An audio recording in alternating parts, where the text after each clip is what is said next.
दोस्तों, आज मैं आपको एक ऐसे यूट्यूबर की कहानी बताने जा रहा हूं जिसने मोटिवेशन के नाम पर करोड़ों युवाओं को इंस्पायर किया था, लेकिन एक्चुअली वो खुद ही मोटिवेशन का सबसे बड़ा फेक एग्जाम्पल बन गया। कमाल की बात यह है कि जो शख्स डेली करोड़ों से ज्यादा लोगों को सक्सेस का फॉर्मूला देता था, वो आज खुद फेलियर का परफेक्ट केस स्टडी बन चुका है। अरविंद अरोरा, A2 मोटिवेशन का फाउंडर, जिसके 20 मिलियन सब्सक्राइबर्स हैं, कुछ दिन पहले तक उनके वीडियोज पर कमेंट ऑफ करना पड़ा था। तो आखिर क्या हुआ था इस मोटिवेशन गुरु के साथ? कैसे एक सक्सेसफुल यूट्यूबर रातों रात इंटरनेट का विलन बन गया? साल था 2020। तब यूट्यूब पर एजुकेशनल कंटेंट का बूम शुरू हो रहा था। कॉम्पिटिटिव एग्जाम्स की तैयारी करने वाले स्टूडेंट्स को मोटिवेशनल वीडियोस की बहुत जरूरत थी। यहीं पर अरविंद अरोरा ने देखा एक गोल्डन अपॉर्चुनिटी। इसी अपॉर्चुनिटी को भुनाने के लिए उसने लॉन्च किया A2 मोटिवेशन चैनल। और चैनल लॉन्च करते ही उसने समझ लिया था सक्सेस का फॉर्मूला। जाहिर सी बात है कि स्ट्रगल करने वाले स्टूडेंट्स को इमोशनल कनेक्ट करने वाली स्टोरीज चाहिए थी, और अरविंद ने एग्जैक्टली वही दिया। उसके वीडियोस में था सब कुछ। गरीब बॉय से रिच मैन बनने की स्टोरीज, IAS ऑफिसर्स के स्ट्रगल टेल्स, बिजनेसमैन के इंस्पायरिंग जर्नीज। सच कहूं तो कंटेंट क्वालिटी वाइज उसके वीडियोस बहुत अच्छे थे। लॉकडाउन के दौरान A2 मोटिवेशन के वीडियोस और भी वायरल होने लगे। लोग घर बैठे मोटिवेशन ढूंढ रहे थे और अरविंद एग्जैक्टली वही प्रोवाइड कर रहा था। सब्सक्राइबर्स बढ़ते गए, 1 मिलियन, 5 मिलियन, फिर 10 मिलियन। अरविंद अरोरा बन गया था यूट्यूब का fastest growing motivational channel. Brand deals आने लगे, सेमिनार्स की बुकिंग होने लगी। लेकिन इस बढ़ती पॉपुलैरिटी के साथ ही एक बड़ी समस्या भी आने लगी। कमाल की बात यह है कि जितना उसका रीच बढ़ता गया, उतनी ही उसकी रिसर्च क्वालिटी घटती गई। शायद जल्दी जल्दी कंटेंट निकालने के प्रेशर में उसने बिना प्रॉपर वेरिफिकेशन के सक्सेसफुल पर्सनैलिटीज की स्टोरीज प्रेजेंट करनी शुरू की। इसी केयरलेसनेस का परिणाम यह हुआ कि हिस्टोरिकल फिगर्स के बारे में जो कोट्स वो प्रेजेंट करता था, उनमें से कई बाद में फेक निकले। जैसे कि एल्बर्ट आइंस्टाइन और APJ अब्दुल कलाम के नाम पर जो मोटिवेशनल कोट्स वो दिखाता था, वे एक्चुअली कभी कहे ही नहीं गए थे। लेकिन फेक कोट्स तो सिर्फ शुरुआत थी। असल समस्या तब आई जब अरविंद ने अपनी खुद की स्टोरी को चमकाने के लिए ऐसी पर्सनल अचीवमेंट्स जोड़ दी जो असल में थी ही नहीं। उसने दावा किया कि वो इंजीनियरिंग कॉलेज का टॉपर था, बिजनेस फैमिली से आता है और एक सक्सेसफुल एंटरप्रेन्योर है।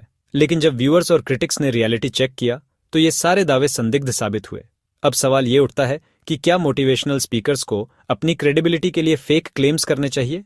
2022 में कई यूट्यूबर्स ने A2 मोटिवेशन के कंटेंट की डिटेल्ड एनालिसिस करके एक्सपोज वीडियोस बनाई। ध्रुव राठी, द देशभक्त जैसे चैनल्स ने पॉइंट बाय पॉइंट उसकी फैक्चुअल एरर्स, फेक क्वोट्स और मैन्युफैक्चर्ड स्टोरीज, सब कुछ सामने आ गया। स्टूडेंट्स जो उसे गुरु मानते थे, वे सडनली रियलाइज करने लगे कि वे मिसलीड हो रहे थे। सबसे बड़ा झटका तब लगा जब उसका वायरल प्लेन लैंडिंग वीडियो भी फेक निकला। मिलियंस ने इसे रियल हीरोइक इंसिडेंट समझा था, लेकिन असल में यह सिर्फ एक कमर्शियल शूट था। इस रेवलेशन के बाद तो जैसे डैम टूट गया, हर वीडियो पर सवाल उठने लगे। अब क्रूशियल मोमेंट था। अरविंद के पास दो ऑप्शंस थे, सच स्वीकार करके कमबैक की कोशिश करना या फिर डिफेंसिव मोड में जाना। अनफॉर्चुनेटली उसने सबसे गलत चॉइस किया। क्रिटिक्स को ब्लेम करना, सपोर्टर्स को भड़काना, यूट्यूब के साथ फाइट्स। जितना वो डिफेंड करता गया, उतना ही डीप होल में फंसता गया। यूट्यूब ने भी उसकी कई वीडियोस का मोनेटाइजेशन रोक दिया। तब अरविंद ने एक और कंट्रोवर्शियल स्टेप लिया, पॉलिटिकल कंटेंट में शिफ्ट करने का डिसीजन। उसने समझा कि एजुकेशनल कंटेंट से भागकर पॉलिटिकल कमेंट्री में सेफ्टी मिल जाएगी।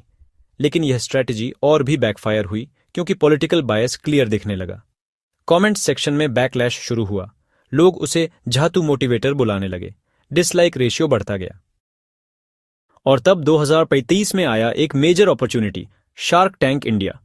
शायद अरविंद ने सोचा था कि यह उसकी इमेज को फिर से क्लीन करने का परफेक्ट चांस है।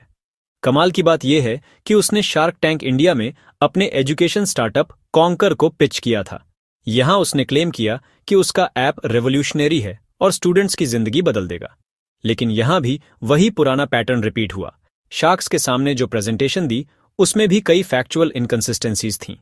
इवेंचुअली डील नहीं हुई और बाद में कॉन्कर ऐप भी कंप्लीटली फेल हो गया। ये फेलियर उसके बिजनेस क्रेडिबिलिटी पर एक और मेजर ब्लो था, जिसने साबित कर दिया कि अब कोई भी प्लेटफॉर्म उसे सीरियसली नहीं ले रहा था। आज 2025 में A2 मोटिवेशन के पास अभी भी 20 मिलियन सब्सक्राइबर्स हैं, लेकिन एंगेजमेंट कंप्लीटली डेड है। न्यू वीडियोस पर एवरेज व्यूज 50,000 से 1 लाख ही आते हैं। कंपेयर करें 2020 के साथ, जब हर वीडियो मिलियंस में व्यूज लाती थी। अरविंद अरोरा आज एक परफेक्ट केस स्टडी है कि कैसे फेक क्लेम्स और रिसर्च की कमी किसी सक्सेसफुल क्रिएटर को कंप्लीटली डिस्ट्रॉय कर सकती है। सच कहूं तो A2 मोटिवेशन की स्टोरी हमें बहुत इंपॉर्टेंट लेसन्स देती है। फर्स्ट, कंटेंट क्रिएशन में ऑथेंटिसिटी सबसे जरूरी है। शॉर्टकट्स लेकर टेम्पोरेरी सक्सेस मिल सकती है, लेकिन लॉन्ग टर्म क्रेडिबिलिटी नहीं। सेकंड, रिसर्च और फैक्ट चेकिंग कॉम्प्रोमाइज नहीं करना चाहिए, स्पेशली जब आप एजुकेशनल कंटेंट बनाते हैं। थर्ड, क्रिटिसिज्म को हैंडल करना भी एक आर्ट है। डिफेंसिव होने के बजाय मिस्टेक्स एक्सेप्ट करके आगे बढ़ना बेटर स्ट्रैटेजी होती है। जाहिर सी बात है कि A2 मोटिवेशन केस के बाद यूट्यूब पर एजुकेशनल कंटेंट के लिए इंडस्ट्री रेगुलेशंस की भी बात होने लगी। कंटेंट क्रिएटर्स पर अब ज्यादा रिस्पॉन्सिबिलिटी आ गई है कि वे फैक्चुअली एक्यूरेट इंफॉर्मेशन प्रोवाइड करें। साइकोलॉजिकल एनालिसिस करें तो सक्सेसफुल क्रिएटर्स अक्सर एक ट्रैप में फंस जाते हैं। सक्सेस के प्रेशर में वे शॉर्टकट्स लेने लगते हैं।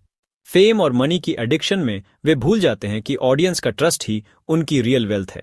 जैसा कि वॉरेन बफेट ने कहा था, it takes 20 years to build a reputation and 5 minutes to ruin it. If you think about that, you'll do things differently. Arvind के केस में यही हुआ। ईयर्स की मेहनत मिनट्स में बर्बाद हो गई। जाहिर सी बात है कि जो पर्सन डेली हजारों स्टूडेंट्स को मोटिवेट करता था कि मेहनत करो, सच्चाई के साथ चलो, सक्सेस जरूर मिलेगी, वो खुद ही शॉर्टकट्स लेकर अपना करियर डिस्ट्रॉय कर बैठा। A2 मोटिवेशन का केस एक रिमाइंडर है कि यूट्यूब पर भले ही सब्सक्राइबर्स मिलियंस में हों, लेकिन क्रेडिबिलिटी और ट्रस्ट ही असली करेंसी है। वेल दोस्तों, ये थी अरविंद अरोरा और A2 मोटिवेशन के डाउनफॉल की कंप्लीट इनसाइड स्टोरी। अगर आप ऐसी ही एजुकेशनल कंटेंट के बारे में जानना चाहते हैं तो लास्ट स्क्रीन पर क्लिक करके how Rapido's only can disrupt Zomato and Swiggy के बारे में डिटेल्ड एनालिसिस वाला वीडियो देख सकते हैं। क्या आपको लगता है कि अरविंद अरोरा अभी भी कमबैक कर सकता है? कमेंट्स में बताइए आपकी क्या राय है।